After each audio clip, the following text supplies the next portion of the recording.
Ika-62 Kabanata. Magtiwala sa pag-iingat ng Diyos. Sa Diyos lang ako may kapahingahan. Ang kaligtasan ko'y nagmumula sa Kanya. Siya lang ang aking batong kanlungan at kaligtasan. Siya ang aking tanggulan. Kaya ligtas ako sa kapahamakan. Kayong mga kaaway ko, hanggang kailan kayo sasalakay upang ako'y patayin? Tulad ko'y pader na malapit ng magiba at bakod na malapit ng matumba. Gusto lamang ninyong maalis ako sa aking mataas na katungkulan. Tuwang-tuwa kayo sa pagsisinungaling. Kunwari pinupuri ninyo ako, ngunit sa puso ninyo'y isinusumpa ako. Sa Diyos ko lang matatamo ang kapahingahan, dahil binibigyan niya ako ng pag-asa.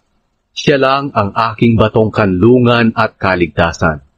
Siya ang aking tanggulan, kaya ligtas ako sa kapahamakan. Nasa Diyos ang aking kaligtasan at karangalan. Siya ang matibay kong batong kanlungan. Siya ang nag-iingat sa akin. Kayong mga mamamayan ng Diyos, magtiwala kayo sa Kanya sa lahat ng oras. Sabihin sa Kanya ang lahat ng inyong suliranin, dahil Siya ang nag-iingat sa atin. Ang tao, dakila man o mangmang, ay hindi mapagkakatiwalaan. Pareho lang silang walang kabuluhan. Magaan pa sila kaysa sa hangin kapag tinimbang. Huwag kayong umasa sa perang nakuha sa pangingikil at pagnanakaw. Dumami man ang inyong kayamanan, huwag ninyo itong mahalin.